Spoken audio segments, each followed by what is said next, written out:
క్రీస్తునందు ప్రియులు దేవుని పిల్లలైన మీ అందరికీ క్రీస్తు నామములో శుభాభివందనం తెలియజేసుకుంటున్నాను.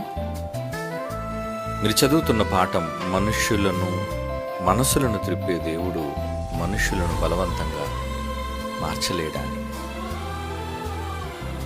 దేవుడు ఒక మహాశక్తి స్వరూపి అని మనకు తెలుసు.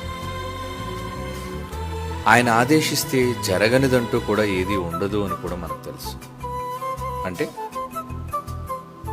దేవుడు దేనినైనా జరిగించాలి అనుకుంటే ఆయన ఖచ్చితంగా జరిగింపగల సమర్థుడు. ఆయనకు అసాధ్యమైనదంటూ ఏదీ లేదు. అలాంటి శక్తి కలిగిన దేవుని విషయంలో మనుష్యుల మార్పు దగ్గరకు వచ్చేసరికి ఎందుకు దేవుడు మనుష్యులను బలవంతంగా తన వైపు ఆకర్షించలేకపోతున్నాడు, మార్చలేకపోతున్నాడు? అది ఆయన బలహీనత, లేదా ఆయన అసమర్థత, లేదా అది ఆయన వల్ల జరగదా? దీనికి సంబంధించి కొన్ని విషయాలను గురించి మనం ఆలోచించాలి బైబిల్ నుంచి. అలాగని దేవుడు మనస్సును త్రిప్పలేడా అంటే త్రిప్పగలడు. మనస్సులను త్రిప్పే సందర్భాలు కూడా బైబిల్లో ఉన్నాయి. ఎందరో మనస్సులను దేవుడు త్రిప్పిన సందర్భాలు చదివినప్పుడు ఎందుకు తాను అవిధేయులైన వారిని తన వైపు ఆయన త్రిప్పుకోలేకపోతున్నాడు? బలవంతంగా ఎందుకు వారిని తన వైపు మార్చుకోలేకపోతున్నాడు? అలా జరగకపోబట్టే కదండి అనేక మంది ఈరోజు నరకానికి జారిపోతున్నారు. ఎందుకు వాడు నరకానికి వెళ్ళిపోతున్నారు అంటే వాళ్ళు దేవుని వైపు తిరగలేకపోతున్నారు కనుక, దేవుని మాట పట్ల విధేయత చూపలేకపోతున్నారు కనుక. అదే ప్రధాన కారణం. మరి ఎందుకు దేవుడు వాళ్ళని పోగొట్టుకుంటున్నాడు? తన దగ్గర అధికారం ఉన్నప్పుడు, తన దగ్గర శక్తి ఉన్నప్పుడు ఎందుకు దేవుడు ఆజ్ఞాపించి ఆదేశించి తన శక్తి వలన వారి మనస్సులను తన వైపు త్రిప్పుకోలేకపోతున్నాడు? అయితే త్రిప్పే శక్తి ఆయనకు ఉందా అంటే ఉంది అన్న కొన్ని మాటలను మనం బైబిల్లో చూద్దాం. సామెతల గ్రంథం 21వ అధ్యాయం, సామెతల గ్రంథం 21వ అధ్యాయం మొదటి వచనాన్ని చదువుకుందాం. సామెతల గ్రంథం 21వ అధ్యాయం మొదటి వచనం. యెహోవా చేతిలో రాజు హృదయము నీటి కాలువల వలె ఉన్నది, ఆయన తన చిత్తవృత్తి చొప్పున దానిని త్రిప్పుతున్నాడా మనసు? రాజుల మనసు తిప్పుతున్నాడటండి. యెహోవా చేతిలో రాజు హృదయము అంటే ఆయన మనసు, ఆయన నిర్ణయాలు, ఆయన ఉద్దేశాలు తనకు అనుకూలముగా మార్చుకునే సందర్భాన్ని ఇక్కడ చెబుతున్నాడు.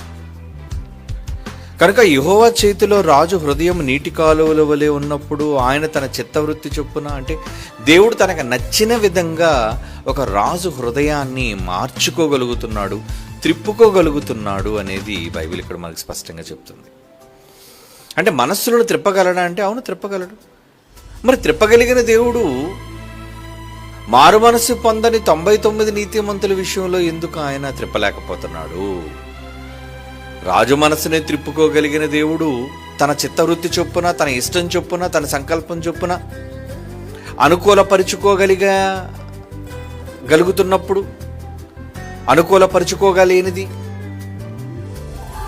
నమ్మని అవిధేయుల మనస్సులను ఎందుకు ఆయన త్రిప్పుకోలేకపోతున్నాడు? ఒక మాట బైబిల్ నుంచి చదువుదాం. ఒక సందర్భంలో యోసేపు మనందరికీ తెలుసు.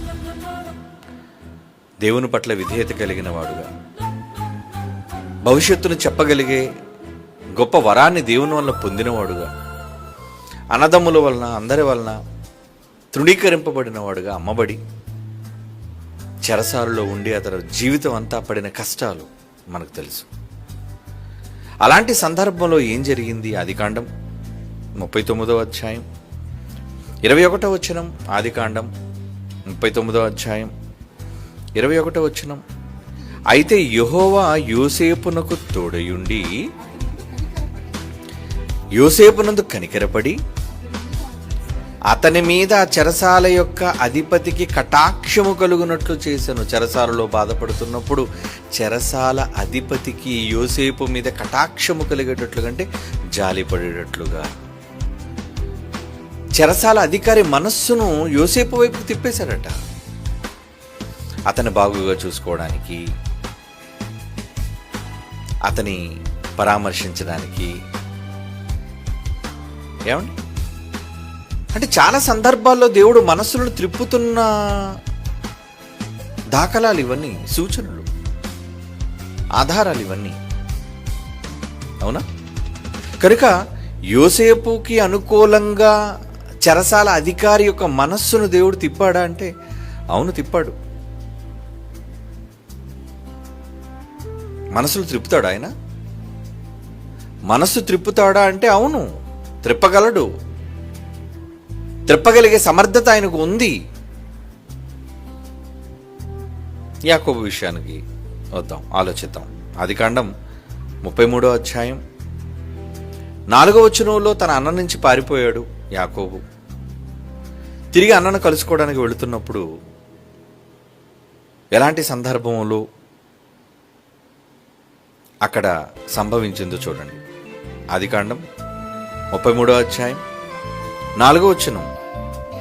అప్పుడు యాషావు అతన్ని ఎదుర్కొన పరుగెత్తి అతనిని కౌగిలించుకొని అతని మెడ మీద పడి ముద్దు పెట్టుకున్నాడు. అప్పటి వరకు చంపాలని జనంతో ఎదురు చూస్తున్న యాషావు ఎప్పుడైతే తన తమ్ముడు కనబడ్డాడో చూడగానే ఏమైపోయాడండి? మెడ మీద పడ్డాడట, ముద్దు పెట్టుకున్నాడట. వారిద్దరూ కన్నీరు విడిచిరి. ఎందుకు జరిగింది ఇది? ఈ సందర్భం ఎందుకు ఇలా జరిగింది? యాషావు యాకోబుని చంపాలని చూస్తున్నప్పుడు ఎందుకు అతని మనసు మారిపోయింది? చంపుదామన్న మనస్సు నుంచి అతను ఎందుకు దూరం చేయబడ్డాడు? ఎందుకంటే అతడు ఎవరిని వేడుకున్నాడో తెలుసా? దేవుని వేడుకున్నాడు. అతనికి ప్రత్యక్షమైన దేవదూత కాళ్ళు పట్టుకున్నాడు, కన్నీరు విడిచాడు. మీరు నన్ను ఆశీర్వదిస్తేనే గాని నేను పోను, మీరు నన్ను దీవించాలి అన్నప్పుడు దేవుడు దీవించిన సందర్భం మనకు తెలుసు యాకోబుని. అలా దీవించి అప్పటి వరకు శత్రువుగా ఉన్న యాషావు తమ్ముడిని చూడగానే అతని మనసు ఎలా మారిపోయింది? దీవించాడుగా, యాకోబుకి ఏం హాని కలగకూడదుగా. నిజానికి ఆ దీవెన ఆ రోజు యాకోబు గాని ఒకవేళ పొందకపోతే, ఆ మాట దేవుని దగ్గర నుంచి అతను పొందకపోతే యాషావు ఖచ్చితంగా యాకోబుని చంపేసి ఉండేవాడు అతను చేసిన ద్రోహానికి. కానీ ఎందుకు అలా మారిపోయాడు? ఎవరు మార్చేశారు అతని మనసు? అక్కడేమో మాట ఇచ్చాడు, సరేలే నేను ఆశీర్వదిస్తున్నాను, నువ్వు ఇక మీద ఇశ్రాయేలును పిలువబడతావు అన్నాడు. ఇక్కడికి వచ్చేసరికి యాషావు మనసు మారిపోయింది. చంపాలనుకున్న అభిప్రాయాన్ని వదిలేసుకున్నాడు. అయ్యో నా తమ్ముడేగా, నా తమ్ముని భార్యలేగా, నా తమ్ముని పిల్లలేగా అని చూచిన వాళ్ళందరి పట్ల ప్రేమను కురిపిస్తున్న సందర్భం. అంటే ఎవరు చేశారు ఈ మార్పు? ఎవరు తీసుకొచ్చారు ఈ మార్పు అతని మనసులో? దేవుడే. ఏమండి, అంటే దేవుడు ఒక వ్యక్తిని మార్చగలడు, ఒక రాజును మార్చగలడు, ఒక భక్తుని మార్చగలడు, అవసరమైతే జనాంగాన్ని సైతం మార్చగలడు. ఎలా అనుకుంటారా? ఒక మాట చదువుదాం. నిర్గమాకాండం 11వ అధ్యాయం 3వ వచనం. నిర్గమాకాండం 11వ అధ్యాయం 3వ వచనం. యెహోవా ప్రజల ఎడల ఐగుప్తీయులకు కటాక్షము కలుగజేసెను. అదిగాక ఐగుప్తు దేశములో మోషే అను మనుష్యుడు ఫరో సేవకుల దృష్టికి ప్రజల దృష్టికి మిక్కిలి గొప్పవాడాయను. ఒక వ్యక్తి మీద అభిమానం కలగాలి అంటే దేవుడు కలిగించాడట. మోషే మీద అభిమానాన్ని కలిగించాడట. మోషే గొప్పవాడైపోయాడట. ఇక ఇశ్రాయేలీలందరూ కూడా, ఇశ్రాయేలీలు బానిసలు, అప్పటి వరకు ఐగుప్తీయుల చేత హింసించబడిన వాళ్ళు విడిచిపెట్టి వెళ్ళిపోతున్నారు. అలాంటి సందర్భంలో ఏమండి, ప్రజల ఎడల ఐగుప్తీయులకు కటాక్షము కలుగజేసెను. అదిగాక ఐగుప్తు దేశములో మోషే అను మనుష్యుడు ఫరో సేవకుల దృష్టికి, ప్రజల దృష్టికి మిక్కిలి గొప్పవాడాయను.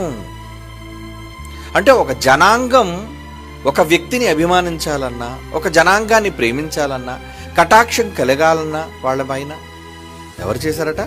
కటాక్షము కలుగజేసను అంటున్నాడు. చూడండి, అంటే వాళ్ళకి కలగలేదా? దేవుడే చేశారట. మోషే మీద కటాక్షము కలుగునట్లుగా చేశారట. ఫరోకు యోసేపు మీద కటాక్షం కలిగినట్లుగా చేశారట. యోసేపు మీద జైలు అధికారికి కటాక్షం కలిగినట్లు చేశారట. ఈ సందర్భాలన్నిటినీ మనం ఆలోచిస్తుంటే మనకి ఏం కనబడుతుంది, ఏం తెలుస్తుంది అంటే, దేవుడు తలుచుకుంటే మనుషుల మనస్సులను మార్చగలడు, త్రిప్పగలడు. ఒకరి మనస్సు మరొకరి వైపు త్రిప్పగలడు దేవుడు. ఆయన తలుచుకుంటే అది సాధ్యం. అవే ఇవన్నీ సాక్ష్యాలు మనకు కనబడుతున్నాయి. ఏమండి? ఇక వాక్యము విని మార్పు జరగాలి అన్న అపోస్తుల కార్యాల్లో పౌలు గారు సముద్రపు ఒడ్డున వాక్యాన్ని, ప్రార్థన జరుగుతుందని వెళ్ళి అక్కడ వాక్యం మాట్లాడడం ప్రారంభించారు ఆయన. అప్పుడు ఒక భక్తురాలి మనస్సు తెరువబడినట్లుగా ఆ సందర్భంలో లోకా గారు రాస్తున్నారు. ఏంటది?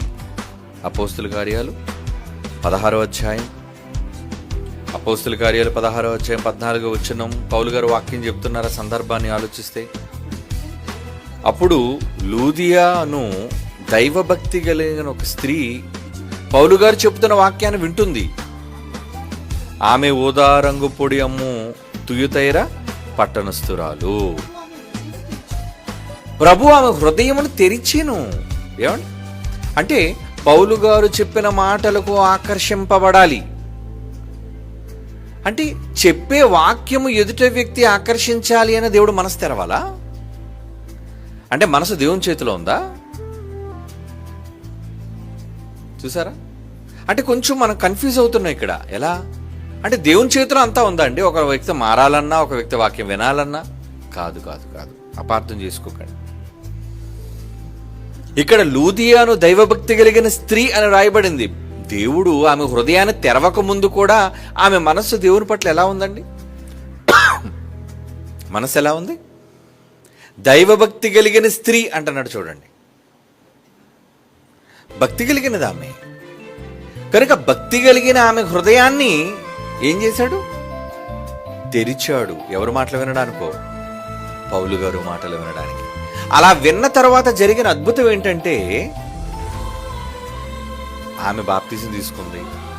ఆమె ఇంటి వారు కూడా బాప్తిసం తీసుకున్నారు. ఏమండి? నిజానికి యూరోప్ ఖండం అంటే ఐరోపా ఖండంలో దేవుని వాక్యము పౌలు గారి ద్వారా వెళ్ళి అక్కడ అనేక సంఘాలు, ఒక బెరయ, అక్కయ, మాసిదోనియా, ఇవన్నీ కూడా యూరోప్ ప్రాంతాల్లో సంబంధించిన పౌలు గారి వలన విస్తరించబడిన సంఘాలు అవన్నీ. మరి అక్కడికి వాక్యం ఎలా వెళ్ళింది అంటే, ఒక స్త్రీ కారణం. పౌలు గారు వెళ్ళారు, అప్పటికి ఎవరూ లేరు. ఆయనకంటూ ఒక జనాంగం కానీ, ఒక బలం కానీ, ఆయన ఆకర్షించేవాళ్ళు కానీ, ఆయన ప్రేమించేవాళ్ళు కానీ, ఆయనకు ఆదరించేవాళ్ళు కానీ అక్కడ లేరు, ఆ పట్టణంలో, ఆ ఖండంలోనే. కానీ ఆమె వింది, ఆమె వాక్యం వింది. వినడానికి కారణం ఏంటంటే ఆమె భక్తి కలిగింది. కనుక భక్తి కలిగిన ఆమె మనస్సును దేవుడు ఏం చేశారటండి? 14వ వచనంలో మనం చదువుకున్నాం. లూదియాను దైవభక్తి కలిగిన స్త్రీ వినుచుండెను, ఆమె ఊదారంగు పొడిని అమ్ముకొని తుగితేరా పట్టణస్థురాలు. ప్రభు ఆమె హృదయమును తెరిచెను. అప్పుడు ఏం జరిగింది? గనుక పౌలు చెప్పిన మాటల యందు ఆమె లక్ష్యముంచి ఆమెయు ఇంటివారును బాప్తిసం పొందారు. అంటే పౌలు గారి యొక్క వాక్యం అక్కడ విస్తరించడానికి, దేవుని పనిని సాగడానికి ఆవిడ అక్కడ ఆరంభకురాలుగా కనబడుతుంది. ఏమండి? ఇదంతా ఎందుకు జరిగిందంటే, దేవుడు ఆమె మనస్సును తెరవటం వల్లనే. సత్య సంబంధమైన వాక్యము పౌలు గారి ద్వారా ఆమెకు వినబడింది. విన్న తరువాత చాలా మంది వింటారు. మీరు కూడా చాలామంది వింటారు, కానీ అందరూ మారుతారా? విన్నంత మాత్రాన మార్పు రావాలని ఏమి లేదండి. ఒక వాక్యము మనిషిని మార్చగలదు. మనిషి మనస్సును మార్చే ఏకైక సాధనం వాక్యమే. ఇక ఏది లేదండి, ఏ మందు లేదండి, ఏ ఆయుధం లేదండి. ఒక మనిషిలోని మార్పు జరగాలి అంటే కేవలం అతడు దేవుని మాటలే వినాలి. ఎందుకంటే దేవుని మాటలకు హృదయాన్ని మార్చగలిగే శక్తి ఉంది. అందుకే హెబ్రీ పత్రిక 4:12 మనం చదువుకున్నాం చాలాసార్లు. హెబ్రీ పత్రిక 4:12 దేవుని మాట ఎంత శక్తి కలిగిందంటే, దేవుని వాక్యము సజీవమై బలము గలదై రెండంచులు గల ఎటువంటి ఖడ్గము కంటెను వాడిగా ఉండి ప్రాణము, ఆత్మ, కీళ్లను, మూలుగులను, అంటే అది విభజించుకొని వెళ్ళిపోతుంది అట్లోనికి. విభజించునంత మట్టుకు దూరుచు హృదయం అంటున్నాడు చూడండి. హృదయం, మనస్సు, ఆ మనస్సులో ఉండే ఆలోచనలను శోధించుచున్నది. ఎక్కడికి వెళ్ళిపోయిందటండి? తలంపులలోనికి వెళ్ళిపోయిందట, ఆలోచనలోనికి వెళ్ళిపోయిందట. అంటే ఒక మనిషిలోని మార్పు రావాలి అంటే అతని మనస్సు మారాలి. మార్పు అని ఎప్పుడు అంటామంటే అతని మనసు మారినప్పుడే మార్పు. మనసు మారకుండా చేసే ఏ పనైనా అది నటన. కనుక దేవుడు మనుషుల విషయంలో కోరుకున్నది మనస్సు మార్పు కావాలని కోరుకున్నాడు ఆయన.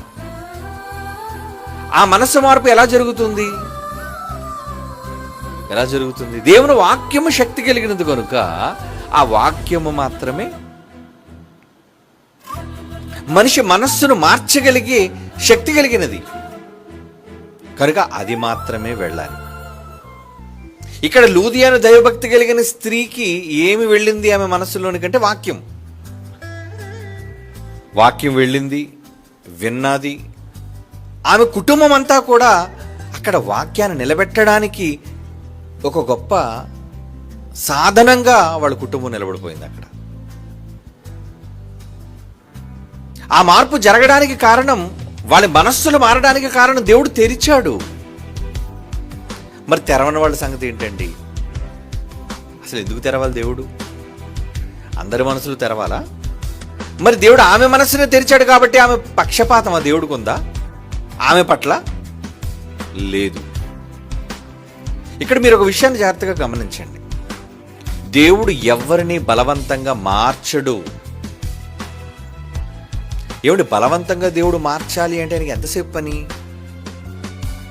ఆయనకి పెద్ద పని కాదండి.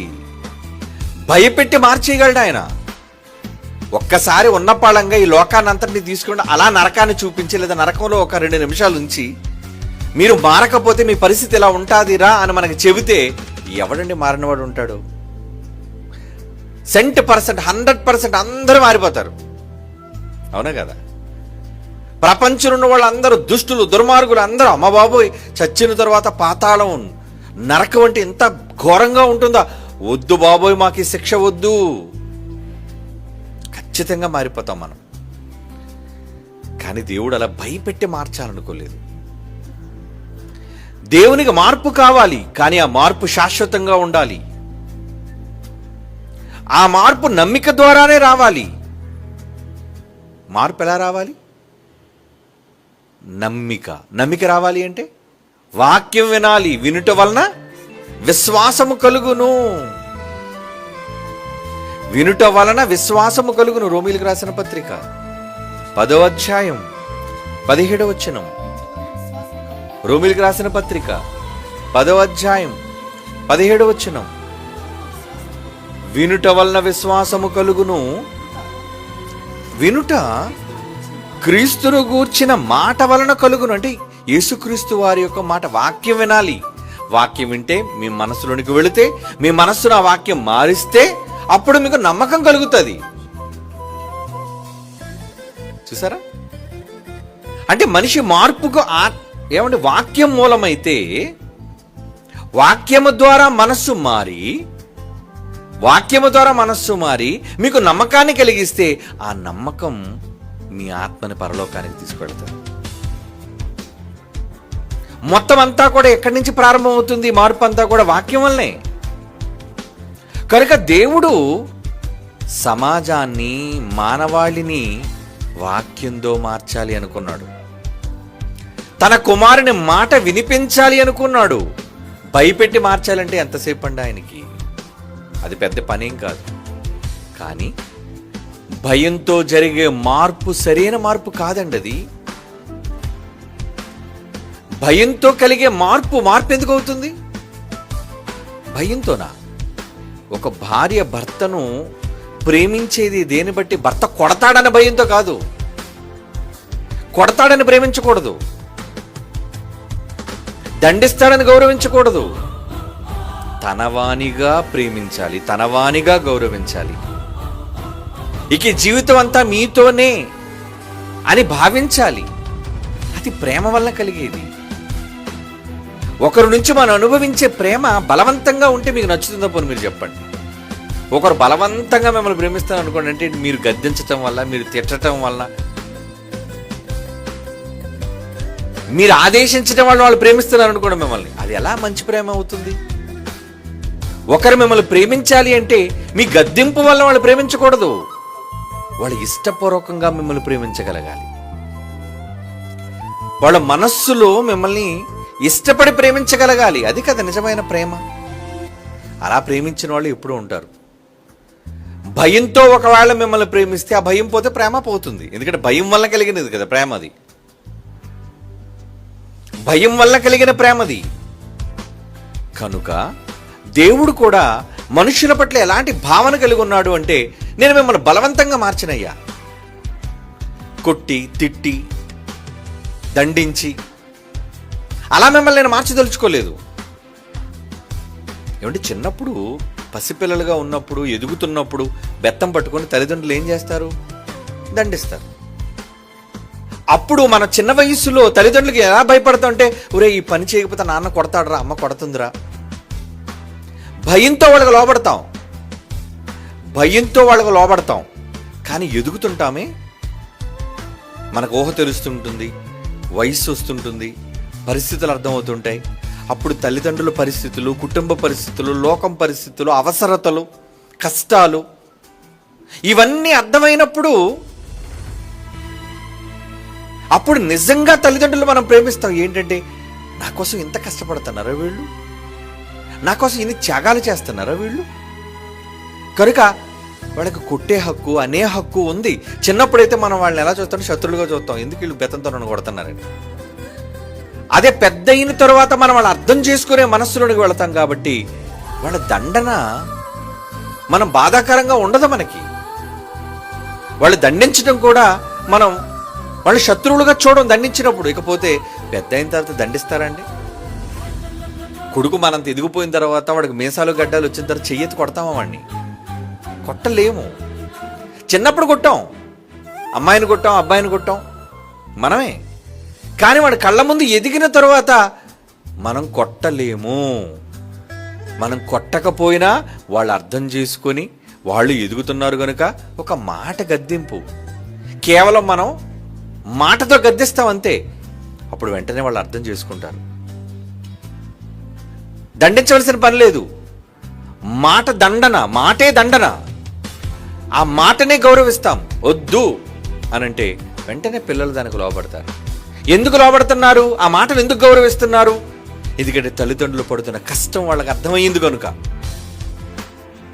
అప్పుడు వాళ్ళు కొట్టి చెప్పవలసిన పని లేదు. పరిస్థితులన్నింటినీ వాళ్ళు చూస్తున్నారు కనుక ఒక మాట అన్నా, ఒరే మా నాన్న అన్న మాటలో అర్థం ఉందరా, మా అమ్మ చెప్పిన మాటలో అర్థం ఉందరా, వాళ్ళ కోపానికి అర్థం ఉందరా అని అర్థం చేసుకునే పిల్లలుగా ఉంటారు. ఎవరైతే అలా ఎదుగుతారో వాళ్ళు నిజంగా మంచి వాళ్ళుగా, ఉత్తములుగా, కుటుంబానికి అన్యాయం చేయని వాళ్ళుగా ఉంటారండి వాళ్ళు. దేవుడు కూడా తన పిల్లలందరి పట్ల ఇదే ఆలోచనతో ఉన్నాడు. ఏమని? మీరు నన్ను అర్థం చేసుకోవాలి. నేను మిమ్మల్ని తిట్టి, దండించి, కోపపడి దానివల్ల మీరు మారకండి. నేను మిమ్మల్ని ఎంత ప్రేమిస్తున్నానో అది తెలుసుకుని నా ప్రేమ ఏంటో మీరు కొలిచి నన్ను ప్రేమించండి. నేను శిక్షిస్తాను, నన్ను ప్రేమించకండి. నేను మిమ్మల్ని దండిస్తాను అని మీరు నన్ను ప్రేమించకండి. నేను మిమ్మల్ని నిత్య జీవానికి తీసుకుని వెళతాను అని నమ్మి నన్ను ప్రేమించండి. ఇదేనండి దేవుడు కోరుకుంటుంది. కనుక మనస్సును త్రిప్పటం అనే దానికి అసాధ్యం అంటే ఇప్పటి వరకు మనం చూసిన సందర్భాల్లో చాలా మందిని ఆయన మనసును తిప్పేశాడు. ఆయన అధికారుల మనసులను తిప్పాడు, రాజుల మనసులను త్రిప్పాడు, జనాంగాల మనస్సులను త్రిప్పాడు, భక్తురాండ్ర మనస్సులను త్రిప్పాడు ఆయన. కనుక అక్కడ తిప్పినప్పుడు అందరి మనసులు తిప్పేయచ్చు కదండి. అంటే ఎందుకు తిప్పాలి? అందరి మనసులు ఎందుకు తిప్పాలి? లూదియాని తిప్పినట్లుగా మిగతా వాళ్ళు ఏమంటే ఇస్కరియోతు యోధా మనసును కూడా తిప్పేయచ్చు కదండి. మనం అనుకుంటాం ఇస్కరియోతు యోధా మనస్సును కూడా దేవుడు ఈ లూదియా లాగా హృదయం తెరిచి వాక్యం లోపలికి వెళ్ళిపెట్టేట్టు చేస్తే నిజంగా వాడు ద్రోహిగా వాడు మారడు, యేసుప్రభు సిలువ పడవలసిన పని లేదు ఏమండి అని అనుకుంటున్నాం మనం. ఇక్కడ మీరు ఒక విషయాన్ని జాగ్రత్తగా గమనించండి. ఏంటంటే దేవుడు ప్రతి మనిషి విషయంలో భవిష్యత్తు జ్ఞానాన్ని తెలిసినవాడు. అంటే నువ్వేం చేయబోతున్నావు, నువ్వు ఎలా ఉండబోతున్నావు, నీ భక్తి ఏంటి అని నీ ఫ్యూచర్ చూస్తాడు ఆయన. అందరి విషయంలో భవిష్యత్తు జ్ఞానాన్ని కలిగిన వాడు కనుక నువ్వు భక్తిపరుడు అయితే నీ హృదయాన్ని తెరవాలి అనుకుంటాడు నీ ఫ్యూచర్ చూసి. నువ్వు భక్తురాలు అయితే నీ మనసు తెరవాలి అనుకుంటాడు, సహాయం చెయ్యాలి అనుకుంటాడు. అసలు నీ భవిష్యత్తే బాగులేదు, నువ్వు మూర్ఖుడివి, అవిధేయుడివి, మారవు, కఠినుడుగా ఉన్నావు అనుకున్నప్పుడు ఇక నీ హృదయం ఎందుకు తెరవాలి? కనుక ఇక్కడ లూదియా మనసు తెరవడానికి గల కారణం ముందు మాట మనం చదువుకుంటే ఆమె దైవభక్తి కలిగిన స్త్రీగా ఉంది కనుకనే ఆమె హృదయాన్ని తెరిచాడు. అంటే భక్తి ముందు నీలో ఉండాలి. నీ భవిష్యత్తును చూసినప్పుడు నువ్వు దేవునికి ఉపయోగపడేటట్లుగా ఉన్నావు అనేది ఆయన అనుకుంటున్నాడు కనుక, చూస్తున్నాడు కనుక ఆయన నీ హృదయాన్ని తెరుస్తాడు, నీకు అనుకూలపరుస్తాడు. అంతేగాని కనిపించిన వాళ్ళందరినీ, దుష్టుల్ని, దుర్మార్గుల్ని, చెడ్డవాళ్ళని, నరహంతకుల్ని, ద్రోహుల్ని అందరి మనసులు తిప్పాడు ఆయన. అలా త్రిప్పి మంచివాళ్ళుగా చేసుకొని తన పిల్లలుగా ఉండడం ఆయనకు నచ్చదు. తన పిల్లలు తను అర్థం చేసుకుని తనకు అనుకూలంగా ఉండాలి అన్నదే తన యొక్క కోరిక. విషయాలన్నింటినీ తెలుసుకున్న తర్వాత తన తండ్రిగా గౌరవించి తన పిల్లలు తను ప్రేమించాలన్నదే తన ఆశ, తన కోరిక. అందుకే ఆయన ఏం కోరుకుంటున్నాడు ఒకసారి ఒక మాట చూద్దాం. ఇర్మియా గ్రంథం 31వ అధ్యాయం 18వ వచనం. ఇర్మియా గ్రంథం 31వ అధ్యాయం 18వ వచనం. నీవు నా దేవుడు అయిన యెహోవావు, నీవు నా మనస్సును త్రిప్పిని ఎడల నేను తిరుగుదును అని ఎఫ్రాయిము అంగలార్చుచుండగా నేను ఇప్పుడే వినుచున్నాను. నేను నీ మనసును తిప్పాలని నువ్వు కోరుకుంటున్నావా? ఏమడుగుతున్నాడు ఎఫ్రాయిము? ఏమడుగుతున్నాడండి? నువ్వు నా దేవుడు కదా, నీవు నా మనస్సును త్రిప్పిని ఎడల నేను తిరుగుతును. నేను తిప్పాలా? నీ మనస్సును నేను తిప్పాలా? నువ్వు తిరగవా? ఏమండి, నీ మనస్సును నేను ఎందుకు తిప్పాలి? నువ్వు తిరగాలి, నేను తిప్పడం కాదు. చిన్నప్పుడు చేయి పట్టుకొని దాటిస్తామండి రోడ్డు. పిల్లలది చిన్నప్పుడు చేయి పట్టుకొని దాటిస్తాం, జాగ్రత్తలు చెప్తాను. నాయన బండి రోడ్డు దాటేటప్పుడు ఇటు అటు ఇరుపక్కల చూడాలి, బండి ఏది రావటం లేదంటేనే నువ్వు దాటాలి చెప్తాం చిన్నప్పుడు. కనుక పెద్ద అయిన తర్వాత నువ్వే దాటాలి. నిన్నెవరు చేపట్టుకొని దాటిస్తారు? అప్పుడు నువ్వైనా తెలుసుకోవాలి. ఏమిటి పెద్ద అయిన తర్వాత కూడా ఇంకా నన్ను దాటించడానికి ఎవరో ఒకరు రండి, మా అమ్మ నన్ను రోడ్డు దాటించాలి అంటే నువ్వు ఎదగవా? ఇంకా నుండి చేపట్టుకొని నడిపించాలా? చిన్నప్పుడు అమ్మ నువ్వు తినలేవు గనుక కలిపి నోట్లో పెట్టింది. నువ్వు పెద్దగా మారిపోయిన తర్వాత కూడా ఇంకా నీకు అమ్మ కలిపి నీకు తినిపించాలా ప్రతి పూట? నువ్వు ఎదిగిపోయావుగా. లేదమ్మా నువ్వే నాకు తినిపించాలంటే అమ్మ ఎంతకాలం ఉంటుంది నీకు తినిపించడానికి? కనుక దేవుడు ఇక్కడ ఏమంటున్నాడంటే నేను తిప్పాలా నీ మనసుని అంటే మనిషి ఎలాంటి అభిప్రాయంతో ఉన్నాడు చూడండి. ఏమడుగుతున్నాడు? నీవు నా దేవుడు అని యెహోవా కదా, నీవు నా మనసు తిప్పని ఎడల నేను తిరుగుతును. నేను తిప్పేస్తే నువ్వు తిరిగిపోతే ఇక నీలోని గొప్పతనం ఏంటి? అంటే నీలో మార్పు రాదనం, నేనే బలవంతంగా నిన్ను తిప్పాలి. ఏమండి, పిల్లలు మన దగ్గరికి ప్రేమతో రావాలి అనుకుంటాం కదా మనం. ఒక తండ్రిని చూడగానే కుమారుడు కానీ కుమార్తె కానీ పరిగెత్తుకొని నాన్న అనుకొని అమ్మ దగ్గరికి నాన్న దగ్గరికి పరిగెత్తుకుని వెళ్ళాలి. నువ్వు చెప్పాలా? ఇంటికి వెళ్ళిన తర్వాత నువ్వు చూస్తున్నావు అనుకో, పిల్లలు రాలేదని, పరిగెత్తుకొని రాలేదనుకో, అప్పుడు ఎవరిలో లోపం ఉంది? ఎవరిలో లోపం ఉంది? పోని పిల్లలు రాలేదు, ఎందుకు రాలేదు? కారణం ఉంటుంది. నిజంగా నువ్వు ప్రేమిస్తే, నిజంగా వాళ్ళకి నీ మీద ప్రేమ ఉంటే వాళ్ళని చూడగానే పరిగెత్తుకొని వచ్చేస్తారు. వాళ్ళు రావట్లేదు అంటే వాళ్ళలోనైనా లోపం ఉండాలి, నీలోనైనా లోపం ఉండాలి. కానీ ఇక్కడ తండ్రి కదా దేవుడు, ఆయనలో లోపం ఎందుకు ఉంటుంది? ఆయన అందరినీ సమానంగా ప్రేమిస్తున్నాడు కనుక లోపం ఎవరిలో ఉంది? నీ తండ్రిని చూచి కూడా నువ్వు వెళ్ళలేకపోతున్నావు. అలాంటప్పుడు నేను బలవంతంగా రప్పించాలా? ఏంటి అక్కడ చూస్తాను, పరిగెత్తుకునిరా, వచ్చి కౌగిలించుకున్నాను, నా మెడ మీద పడి ముద్దు పెట్టు. దేవుడు చెప్పాలి ఇవన్నీ మనుషులతో? అంటే నీ హృదయానికి ఏం కలగటం లేదా? ఆయన ఎందుకు బలవంతం చేస్తారు చెప్పండి? బలవంతంగా ఏది జరగదు. బలవంతంగా ఏది జరిగినా దాంట్లో న్యాయం, ప్రేమ ఉండదు. అందుకే ఇక్కడ ఏమంటున్నాడు చూడండి, ఇక్కడ ఏమంటున్నాడు చూడండి. ఒక మాట మనం చదువుకుందాం. 2వ దినవృత్తాంతముల గ్రంథం 30వ అధ్యాయం 9వ వచనం. 2వ దినవృత్తాంతముల గ్రంథం 30వ అధ్యాయం 9వ వచనం. మీరు యెహోవా వైపు తిరిగిన ఎడల, పిల్లలుగా మనతో చెప్తున్నాడు, మీరు యెహోవా వైపు తిరిగిన ఎడల మీ సహోదరుల ఎడలను మీ పిల్లల ఎడలను చెర తీసుకొని పోయిన వారి కనికరము పుట్టును, వారు ఆ దేశమునకు తిరిగి వచ్చెదరు.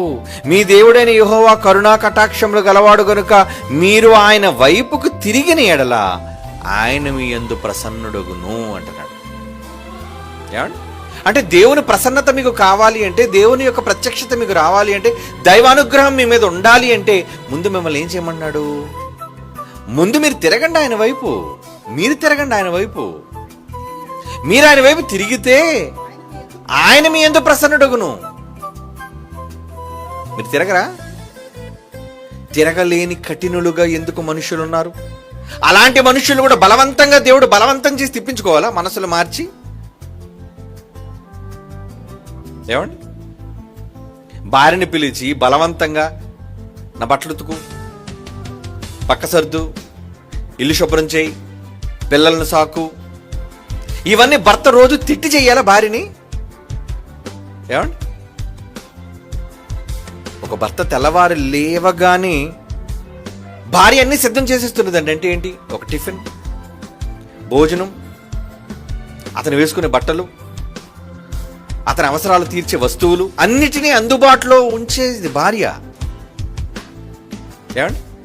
కొంతమంది భర్తలు లేవగానే వెంటనే టీ లేదా కాఫీ. ఏమండి? మీకు వాష్రూమ్లు అన్నీ రెడీగా ఉన్నాయి, హాట్ వాటర్ ఉంది, టవల్ పెట్టాను, బ్రష్ పెట్టాను, పేస్ట్ పెట్టాను. ఎందుకు చేస్తుంది మీరు అడగకుండా? మీరంటే ప్రేమ కదా. వెళ్ళగానే నా భర్త దీన్ని అడగకూడదు, అన్నీ ఉండాలి.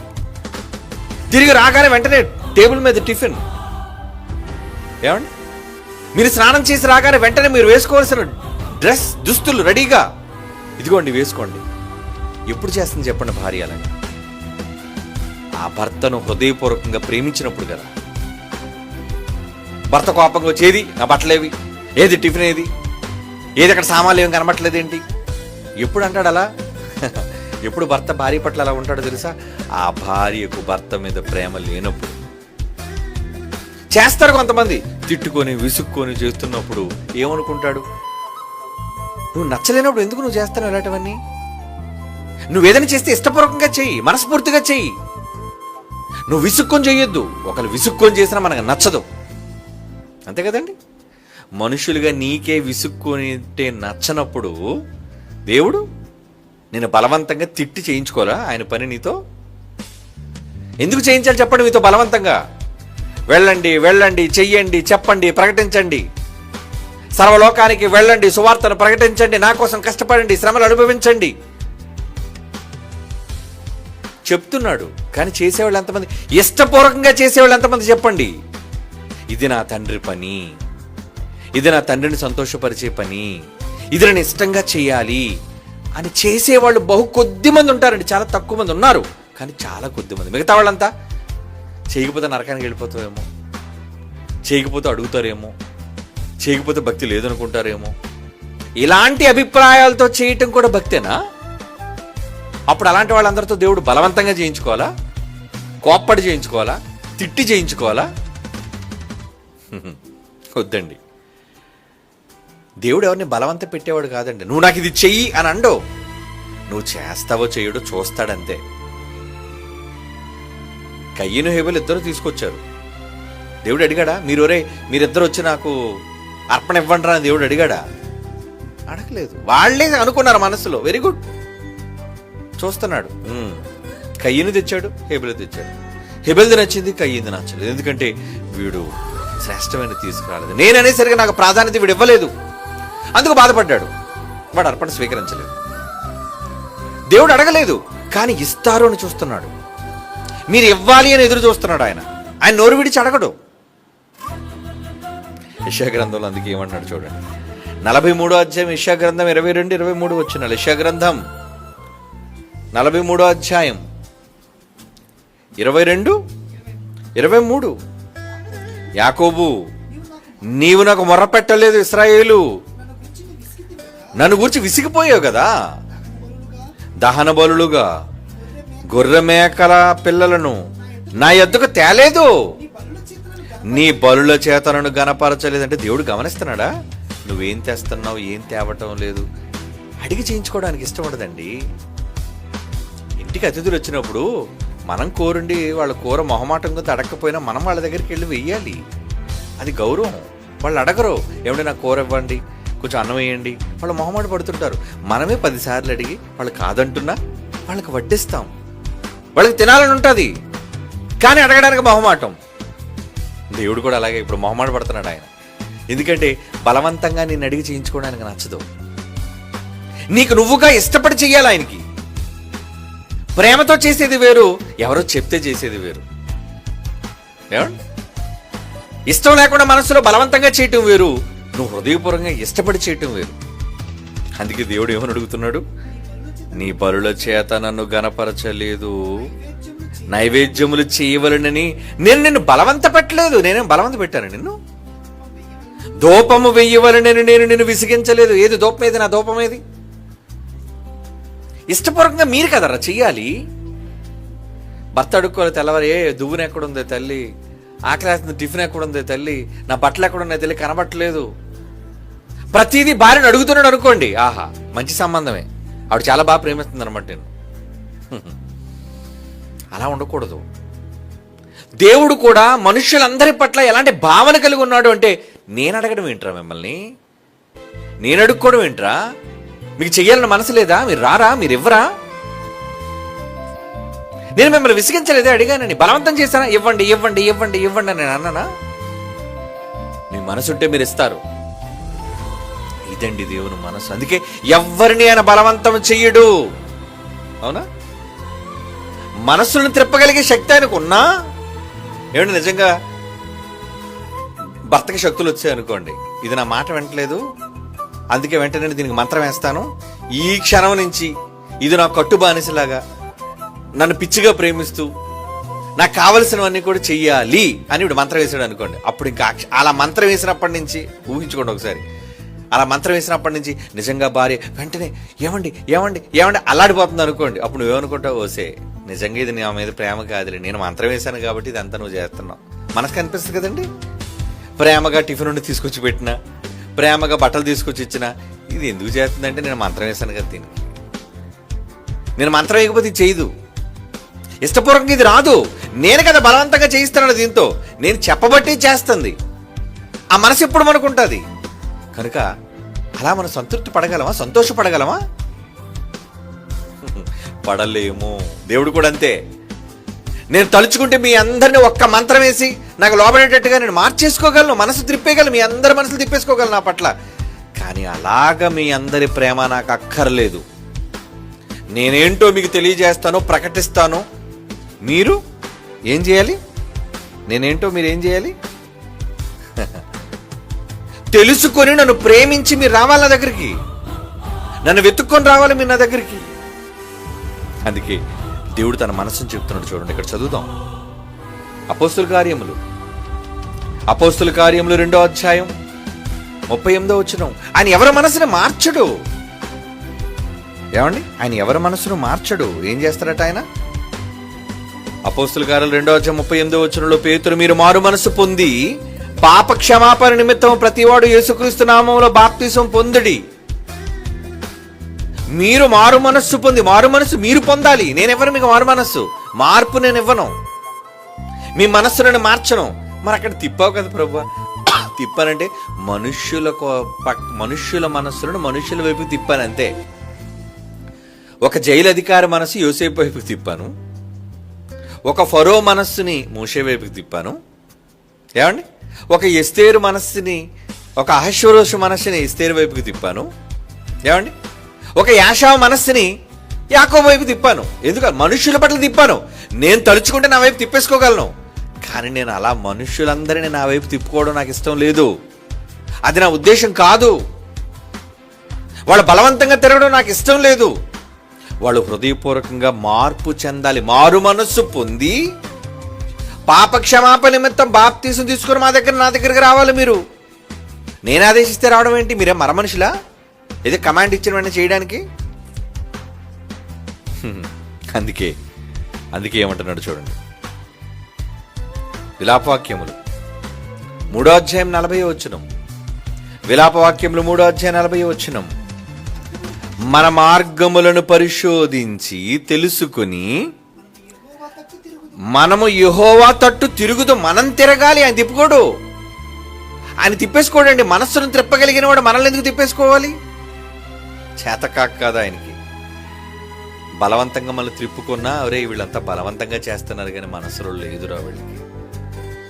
నన్నుగా ప్రేమించేవాళ్ళు కావాలి, నన్నుగా ఇష్టపడేవాళ్ళు కావాలి, నా కోసం ఏదైనా చేసేవాళ్ళు, ఇష్టపడి చేసేవాళ్ళు నాకు కావాలి.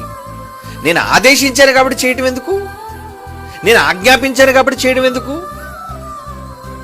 ఏమండి, నా శక్తిని వాళ్ళ మీద పెట్టాను కాబట్టి వాళ్ళంతా కూడా మన మనుషులా చేయటం ఎందుకు? ఇది నాకు నచ్చదు. అందుకే అంటున్నాడు ఏమని? మన మార్గములను పరిశోధించి తెలుసుకొని మనము యెహోవా తట్టు తిరుగుదు. మనం తిరగాలి, ఆయన తిప్పుకోడు. తిరుగుదుము, ఆకాశమందున్న దేవుని తట్టు మన హృదయమును మన చేతులను ఎత్తుకొందుము. పైనుంచి చూస్తున్నాడు ఆయన. మనం ఎప్పుడు తిరుగుతాం, ఎప్పుడు వస్తాం, ఎప్పుడు తిరుగుతాం, ఎప్పుడు వస్తాం. అంటే తండ్రి మనస్సు అదేనండి. అదే మనం గ్రహించాలి. కొడుకు వచ్చాడు, నాస్తిలో వాటా ఇచ్చా అన్నాడు. ఏరా, ఏం మారు మాట్లాడలేదండి.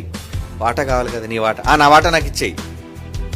వాటా పనిచేశాడు, కొడుక్కి ఇచ్చేశాడు. వాడు బయటికి పోయాడు, ఊరి మీద తిరిగాడు, మొత్తం అంతా కూడా నష్టపరిచాడు.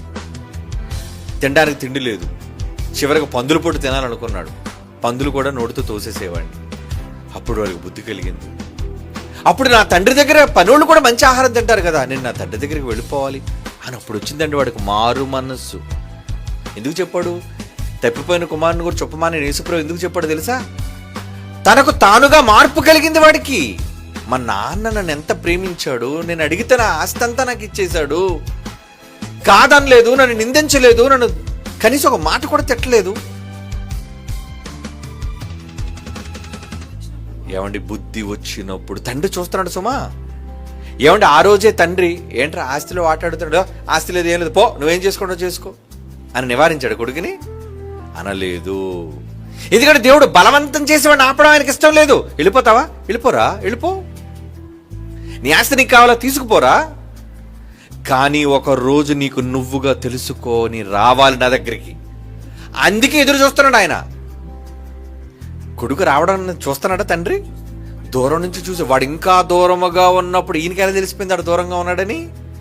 అంటే తండ్రి వాడు వస్తాడని కనిపెడుతున్నాడు. ఇదే నిజమైన మార్పు వాడిలో. ఆ రోజు నేను గద్దించి తిట్టి లేదంటే 4 దెబ్బలు తండ్రిగా నేను వేసి, తప్పురా, నువ్వు ఆస్తి తీసుకుపోకూడదురా, నువ్వు బయటికి వెళ్తే బతకలేవురా అంటే వాడు నమ్మడు. వాడికి అర్థం కాదు. కానీ వాడికి ఇప్పుడు అనుభవ జ్ఞానం వచ్చేసింది. వాడికి తన తండ్రి వాల్యూ ఏంటో వాడికి తెలిసింది. ఇప్పుడు వాడు పరిగెత్తుకొని ఇంటికి వచ్చాడు. వచ్చినట్టు తండ్రి ఏమన్నాడు? మెడ మీద పడ్డాడు, ముద్దు పెట్టుకున్నాడు, శుభ్రంగా స్నానం చేయించాడు, కొత్త బట్టలు వేసాడు, ఉంగరం తొడిగించాడు, విందు చేశాడు. ఇంకేం చేశాడో, ఎంత సంబరం పడ్డాడో మీకు తెలుసు. అంటే కుమారుడు తిరిగి రావటాన్ని దేవుడు కోరుకున్నాడు. అది మార్పు. బలవంతంగా ఆ రోజే ఆస్తి ఇవ్వకుండా నువ్వేం చేసుకుంటావు చేసుకోరా, నీకు ఒక చిల్లిగా కూడా ఇవ్వను, నువ్వు వెళ్ళినా ఎందుకు పనికిరావురా, ఎప్పటికైనా నువ్వు ఇక్కడికే రావాలిరా, ఏమనలేదండి. చెప్పినా అప్పుడు ఏమనుకుంటాడు, నువ్వు ఇలాగే చెప్తావు ఏంటి, నేను ఆస్తి ఇస్తే నేను పాటు చేస్తానా, నేను దేనికి కొరగానా, నాకు సమర్థత లేదా అని అనుకుంటాడు. ఎందుకంటే ఆ రోజున్న పరిస్థితి అలాంటిది, వాడికి అర్థం చేసుకోలేని పరిస్థితి వాడిది. తర్వాత పరిస్థితుల ప్రభావం వల్ల వాడికి మొత్తం అర్థమైపోయింది. ఇప్పుడు వాడికి ఏం కలిగింది, మార్పు. తండ్రి వైపుకు తిరిగాడు వాడు. ఇక ఎప్పుడైనా వదిలేసి వెళ్ళిపోతాడు నాన్నని. అలా తిరిగి వచ్చినవాడు ఎప్పుడైనా వదిలేసి వెళ్ళిపోతాడు నాన్నని. ఎప్పుడు వదలడండి, ఎప్పుడు వదలపెట్టడు. ఒకసారి దూరాన్ని అనుభవించిన తర్వాత ఇంకెప్పుడు ఈ దూరం నాకు రాకూడదు. అది నిజమైన మార్పు, నిజమైన మారు మనస్సు అంటారు దాన్ని. ఆ మారు మనస్సు మనుష్యులందరిలో రావాలని కోరుకున్నాడు దేవుడు. బలవంతంగా మార్చలేక సూర్యుడు నిలబడిన ఒక్క చోట అక్కడ నిలబడి ఒక్క వార్నింగ్ ఇస్తే చాలండి. ఉదయం, రేయ్ నేనంతా ఇక్కడ మీకోసం ఎదురు చూస్తున్నాను, మీరు అస్సలు ఎవడో మారటం లేదు, మీరు గాను మారకపోతే కత్తికో కండగా నరుకుతాను మిమ్మల్ని అందరినీ, మారుతారా సరే లేదా నరకానికి పంపుతాను అంటే వెంటనే మోకాళ్ళు వేసి మనం లోకమంతా ప్రాణం వెళ్ళిపోద్ది భయపడి. కానీ మార్పు ఉండదు సుమా, భయపెట్టి మార్చాడు. అలా మార్చడం తండ్రికి నచ్చదండి, ఇష్టం లేదు. అందుకే తిరగమంటున్నాడు. ఎవరు తిరగారట? ముందు మీరు తిరగండి, యెహోవాతో తిరగండి, ఆకాశం వైపు చేతులు ఎత్తని దేవుడిని అడగండి. యెషయాగ్రంథం 55వ అధ్యాయం 7వ వచనం. యెషయాగ్రంథం 55వ అధ్యాయం 7వ వచనం అండి. భక్తిహీనులు తమ మార్గమును విడవలను, దుష్టులు తమ తలంపులను మానవలను, వారు యెహోవా వైపు తిరిగిన ఎడల, మీ మనసు మార్చుకుని తిరగండి, మీ పద్ధతులు మార్చుకుని తిరగండి, తిరిగిన ఎడల ఆయన వారి యందు జాలిపడును, వారు మన దేవుని వైపు తిరిగిన ఎడల ఆయన బహుగా క్షమించును. మనం తిరగాలి, మనం మారు మనస్సు పొందాలి, మనం ఆయన అంటే ప్రేమించాలి, ఇష్టపూర్వకంగా ప్రేమించాలి. అది కోరుకుంటున్నాడు దేవుడు.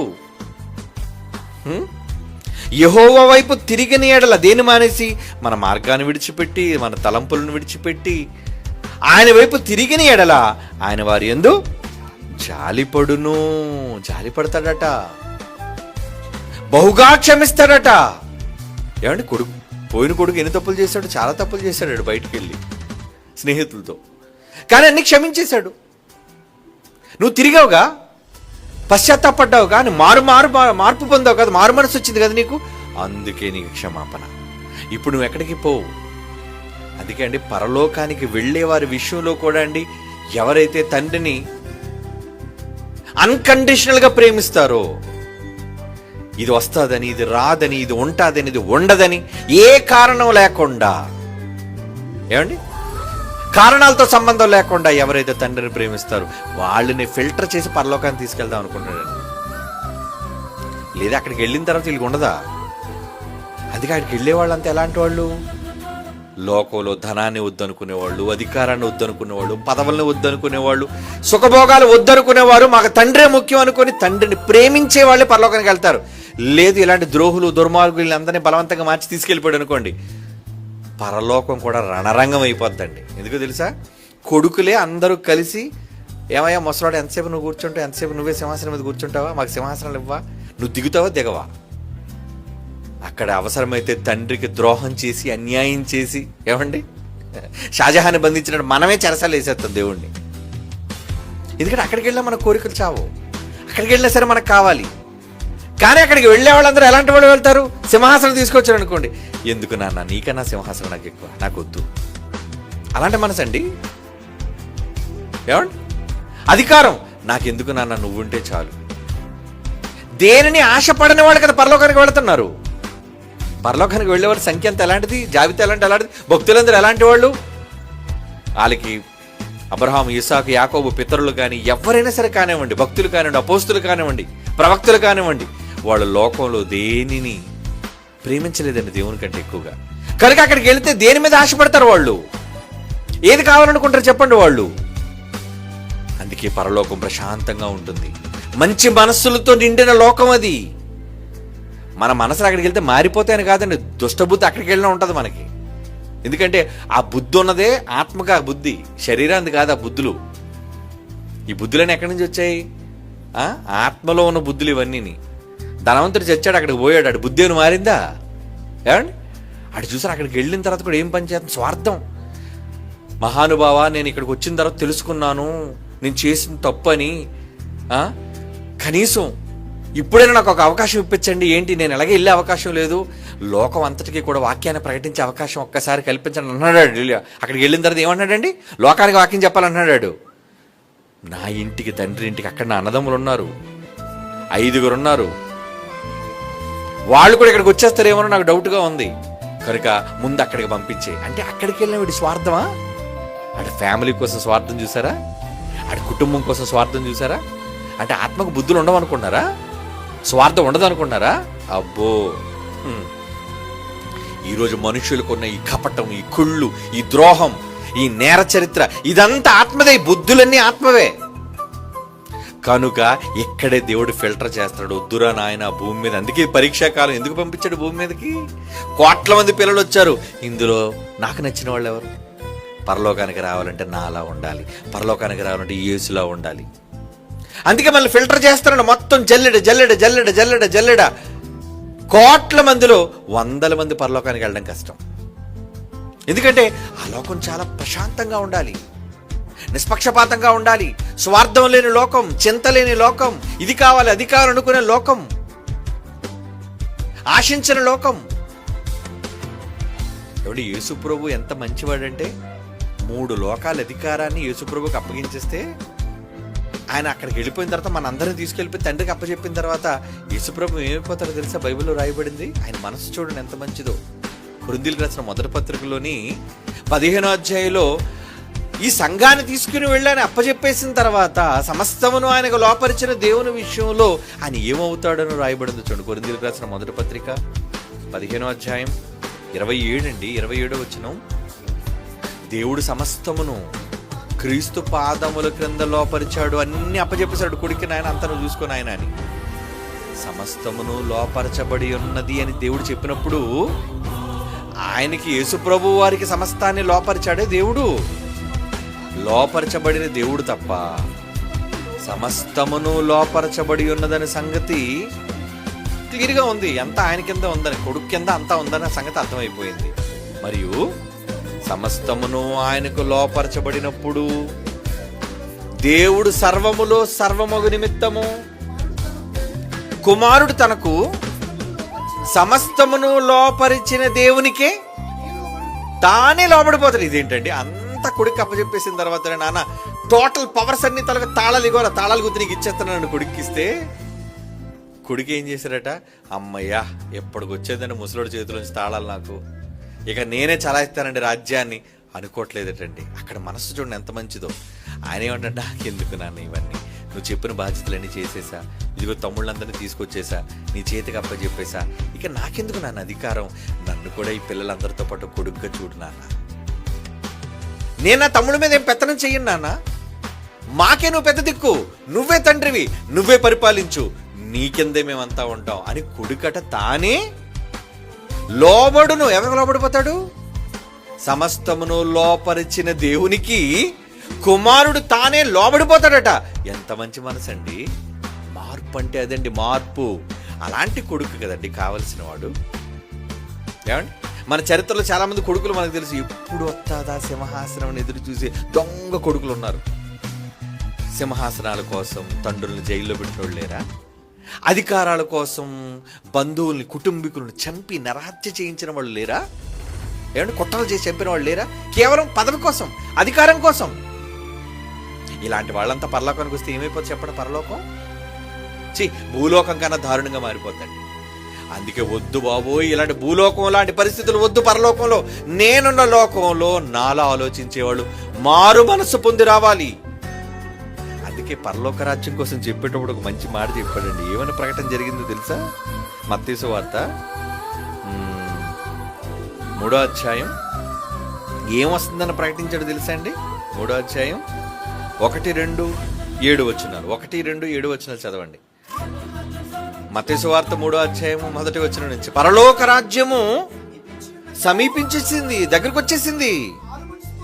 మీరంతా మారు మనస్సు పొందాలి. పరలోకానికి వెళ్ళాలంటే మార్పు కావాలి. పరలోకానికి వెళ్ళాలంటే మార్పు కావాలి. మారాలి. దేవుడు మార్చడు మిమ్మల్ని. దేవుడు మార్చడు. మారు మనస్సు పొందుడని యోధారణ్యములో యోహాను గారు ప్రకటించారు. అందుకే 7వ వచనంలో ఏమన్నాడు? మారు మనస్సుకు తగిన ఫలము ఫలించండి మీరే. దేవుడు ఫలింపచేయడు, మీరు ఫలించాలి. ఏమండి, దేవుడు అన్ని చేస్తాడు మీతో? దేవుడు అన్ని మీతో చేయించాలా? చాలా మంది పిల్లలు తెలియక అప్పుడప్పుడు ప్రార్థన చేస్తుంటే ప్రార్థన నవ్వుకుంటారండి. పెద్దలు కూడా చేస్తారులేండి. మీకు తెలుస్తుంది ఎవరు ప్రార్థన చేశారు ఏంటంటే. మీరు కూడా అలా ప్రార్థన చేస్తారు, చేయకండి. అప్పుడప్పుడు సండే కూడా ప్రార్థన ఇస్తుంటారు. ఏమండి, ప్రార్థన చేయడానికి వచ్చి వాళ్ళు ఏం ప్రార్థన చేస్తారు తెలుసా? తండ్రి, ఇంకా రావాల్సిన వాళ్ళు చాలా మంది త్రోవలో ఉన్నారు. 11:30 కూడా రావాల్సిన వాళ్ళు ఉన్నారు. 11 గంటలకు కూడా రావాల్సిన వాళ్ళు ఉన్నారు తండ్రి. వాళ్ళు సకాలంలో తోడుకొని రావాలి. ఏంటి తోడుకొని రావడానికి? గొర్రెలు ఏంటండి? అయినా గొర్రెకు బుద్ధి ఉంటే సకాలంలో రావాలని, బయలుదేరాలని, తెల్లవారు ఆదివారం కదా నేను గుడికి వెళ్ళాలని, ఏమండి నేను తొందరగా అలారం పెట్టుకొని లేచి గుడికి వెళ్ళి వాక్యం వినాలి, మిస్ అయిపోవాలి, పాటలు కూడా పాడాలి, జీవఫలాన్ని కూడా అర్పించాలి అనే జ్ఞానం ఆ గొర్రెకి లేదా? నువ్వెందుకు ప్రార్థన చేస్తున్నావు అలాంటి గొర్రెల కోసం? తప్పుడు ప్రార్థన చేయకండి ఎప్పుడు అలాంటి వాళ్ళ కోసం. మార్గ మధ్యలో ఉన్న వాళ్ళు తోడుకొని రావాలటే. ఎందుకురా లేట్ అయ్యావు నువ్వు? మరి ముందు వచ్చిన వాళ్ళందరూ గొర్రెలా? వీళ్ళకంటే గొప్ప భక్తిపరుడువా నువ్వు? ఏంటి వచ్చే వాళ్ళ కోసం వీళ్ళు ప్రార్థన? మీరు చేసి ఉంటారు కదా ఎప్పుడు అలా ప్రార్థన చేయకండి. అయిన తప్పుడు ప్రార్థన. తోవలో ఉన్న వాళ్ళ కోసం మీరెందుకండి ప్రార్థన చేయాలి? ఆడేసలు ఎందుకు తోవలో ఉన్నాడు? ఇప్పుడు తోవలో ఎందుకు ఉన్నాడు? నువ్వు వచ్చేసావు కదా ముందు. దేనికోసం వచ్చేసావు? నీకు పనులు లేవా? నువ్వు మనిషివిగా? నువ్వు గ్రహాంతర జీవి ఏంటి? డైరెక్ట్ స్పేస్ షిప్లో వచ్చేసావా? నువ్వు మనిషివే. నువ్వు సిద్ధపడిపోయి ఆదివారం తొందరగా లేచిపోయి అన్ని సర్దేసుకున్నావు, అన్ని సిద్ధపరిచేసావు, పిల్లల్ని పట్టుకున్నావు, నీ కుటుంబంతో పాటు వచ్చేసి పడిపోయి. Very good. ఇక్కడికి వచ్చి నీకు ప్రార్థన ఇస్తే ఈ బుద్ధిహీనుడు ప్రార్థన చేస్తాడు. త్రోవలో చాలా మంది ఇంకా ఉన్నారు. రావాల్సిన వాళ్ళు ఉన్నారు ప్రభు. ఎందుకు లేట్ అయ్యారు ప్రభు? వాళ్ళ కోసం నువ్వు ప్రార్థన ఎందుకు చేయాలి? బలవంతంగా దేవుడు ఎవరిని లేపి లెగండ్రా ఆదివారం నా దగ్గర ప్రార్థన రావాలా, లెగండ్రా దేవుడు అలారం కొడతాడా మీకు? మీరు లేవాలా? మీరు లేవాలి. ఇష్టం మీకుంటే అదే ప్రియురాలను కలాలనుకోండి. ఏమండి 10 గంటలకల్లా పార్కులో మీరు వచ్చేయండి అని అన్నదనుకోండి, వీడు రాత్రి 9 గంటల నుంచి నిద్ర పడదు వీడికి. ఎందుకంటే తెల్లవారు నేను అది 10 గంటలకు రమ్మన్నా వీడు 8 గంటల నుంచి పడికాపులు కాస్తున్నాడు అక్కడ. ఒక పనికిరాని దాన్ని చూడడానికి నువ్వు ఎంత ఆసక్తితో ఎదురు చూస్తున్నప్పుడు దేవుడు ఎంత గొప్పవాడు. ఆయన దగ్గరికి వెళ్ళడం కోసం ఏది ఇన్ని ఇంట్రెస్ట్ ఏది? 11 గంటలకు ప్రసంగం అవుతున్న వచ్చేవాళ్ళు చాలా మంది ఉంటారండి. అంటే ఆడ భక్తులా? ఏంటి వాక్యం వినడానికి కదండి. మరి ముందంతా ఏం చేశారు? పాటలు పాడారయ్యా. నీ తండ్రిని నీ గొంతిచ్చి నువ్వు స్తుతించవా? సంఘంతో సహవాసం నువ్వు ఏకీభవించవా? మరి నువ్వు భక్తుడు అని ఎవరన్నారు? సిగ్గు ఉందా నీకు లేటుగా రావడానికి? నేను అప్పుడప్పుడు చూస్తుంటానండి, ఉదయాన్నే వచ్చేసరికి చాలా మంది ఈ సీట్లన్నీ ఖాళీగా ఉంటాడు. అక్కడక్కడ 1, 2, 3, 4, 5 ఉంటారు. నేను ఇప్పుడు క్లాస్కి వచ్చేసరికి అండి ఒకే ఒక కుర్రోడు ఉన్నాడు నా ముందు కూర్చున్నాడు. ఒక్కడే కుర్రోడు, ఒక మాస్క్ పెట్టుకున్న బాబు.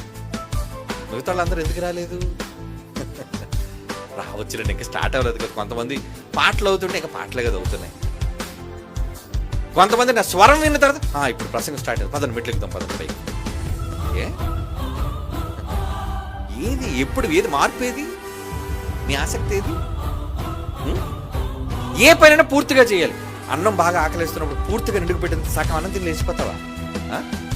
వేవుమని తీయించినంత వరకు నువ్వు గట్టిగా కడుపు నిండా సరుకంత ఏమంటే బలవంతంగా కూరినంత వరకు నువ్వు లేవే పళ్ళని దగ్గర నుంచి.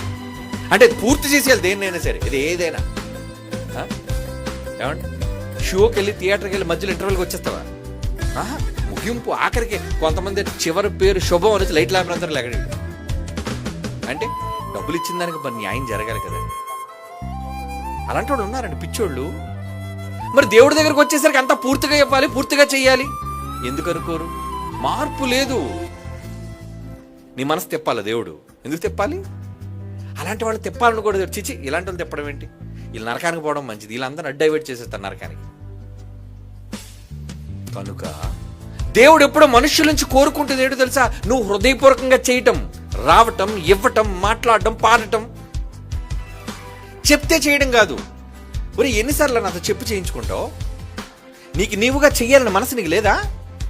ఇవ్వాలని మనసు నీకు లేదా? ప్రసంగం అన్నారు అనుకోండి, ఇవ్వండి అని మంచి ప్రసంగం చేసాం అనుకోండి, ఇవ్వండి ఇప్పుడు ఇచ్చేదని ఉందండి, నాకు ఏదో ఇచ్చేస్తానండి నేను. వేడెక్కిపోయి చేయడం కాదు. రమ్మన్నారు కాబట్టి ఇంక నేను వచ్చేస్తానండి. అలాగని ఏదో ఒక వారం 2 వారాలు వచ్చి మళ్ళీ 3వ వారం నుంచి వీకైపోయి లేటుగా రావడం కాదు. ఇస్తే ఎప్పుడు ఇవ్వు, వస్తే ఎప్పుడు రా, చేస్తే ఎప్పుడు చెయ్యి. అంతా పరిపూర్ణంగా చేయి, అరకొరగా చేయొద్దు. దేవుడు అదే కోరుకున్నాడు, మార్పు, మారు మనస్సు. నేను బలవంతంగా చెయ్యడు. రోమపత్రిక 2వ అధ్యాయం 4వ వచనం చూడండి ఏమంటున్నాడు. రోమపత్రిక 2వ అధ్యాయం 4వ వచనం, దేవుని అనుగ్రహము మారు మనస్సు పొందుటకు నిన్ను ప్రేరేపించుచున్నది. ఏమంటే దేవుడు బలవంతంగా తిప్పలేడా? ఏమండి దేవుడు తిప్పలేడా మీ మనస్సుని? ఆయన తలుచుకుంటే తిప్పలేడా? ఒక్కసారి ఇలా నేను ఎత్తి మీద అలా టచ్ అయితే చాలు, దేవుడా దేవుడా దేవుడా దేవుడా దేవుడనే అంటుంటాం. ఎందుకంటే ఆయన అన్నాడు కాబట్టి, నేను చేయించాడు కాబట్టి. అలాగా అలా అనిపించుకోవడానికి ఇష్టం లేదు బలవంతంగా. కానీ నేను ఎదురు చూస్తున్నాను అనుగ్రహం. ఏంటి అనుగ్రహం? మారు మనస్సు పొందుటకు దేవుని అనుగ్రహము నిన్ను ప్రేరేపించుచున్నదని ఎరుగక ఆయన అనుగ్రహైశ్వర్యమును, సహనమును, దీర్ఘశాంతమును తృణీకరించుదువా? ఎందుకయ్యో తృణీకరిస్తున్నావు ఆయన్ని? ఆయన మనసు తిప్పుకోలేక కాదు, ఆయన తిప్పుకోలేక తిప్పమని మనకు అప్పచెప్పుడు. రే నాయన మీ తమ్ముళ్ళు తిప్పండి రా, తండ్రుల మనస్సులు పిల్లల వైపు తిప్పండి, పిల్లల మనస్సులు తండ్రుల వైపు తిప్పండి, మనుషుల మనస్సులు నా వైపు తిప్పండి, ఇదిగో వాక్యంతో అనేక మందిని తిప్పండి అని మనకు అప్పచెప్పాడు. సువార్త వల్ల మనం చేసే పని ఏంటి చెప్పండి? మన వాక్య ప్రకటన వల్ల కదా మనుషులు మారుతున్నారు.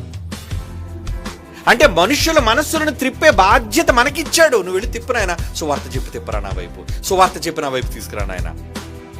ఆయన చేత కదా? ఆయన తలుచుకుంటూ చేయలేడా? నువ్వు సువార్త చెప్పాలా?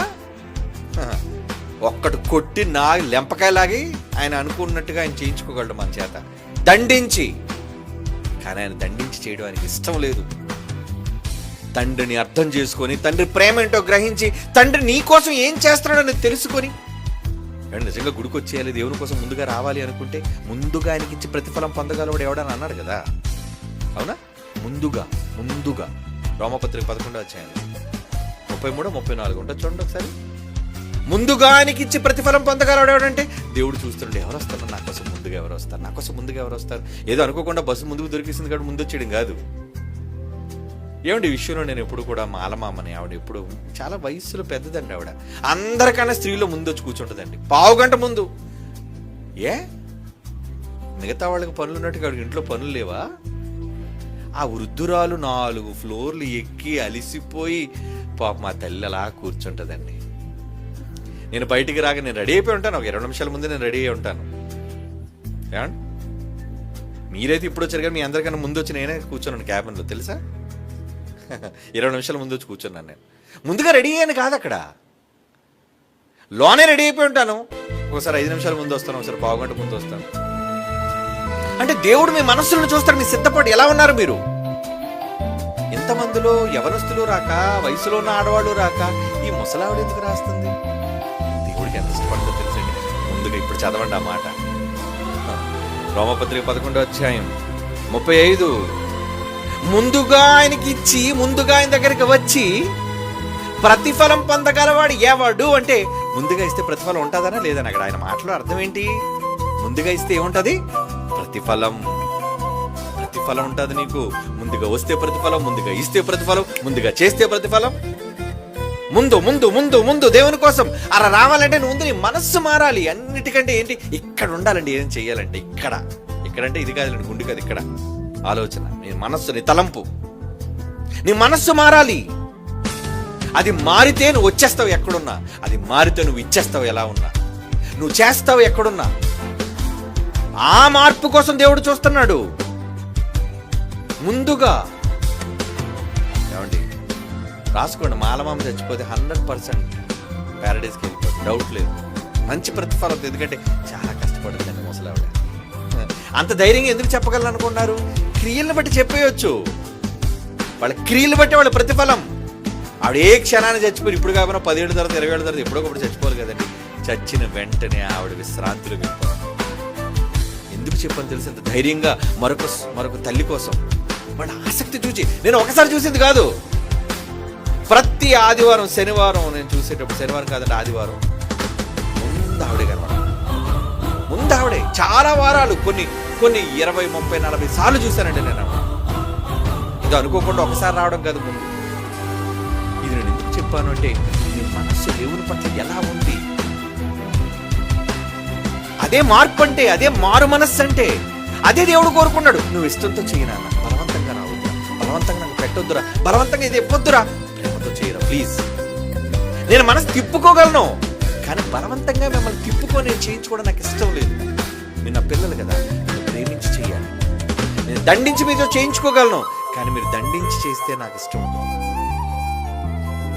ఇది దేవుని అంతరంగం. ఎందుకంటే మనసును తిప్పిన సందర్భాలు మనకున్నాయి. మనుషుల వైపు తిప్పేశాడు ఆయన. మనుషుల మనసుల్ని తిప్పగలిగిన ఆయన తన వైపు తిప్పేసుకోలేడు మనుషులందరినీ. అందరినీ ఒక్క పాటలో తిప్పేసుకోగలడు ఆయన. మరి ఎందుకు చేయట్లేదు? చేతకాక. అలాంటి వాళ్ళు ఎందుకు ఆయనకి?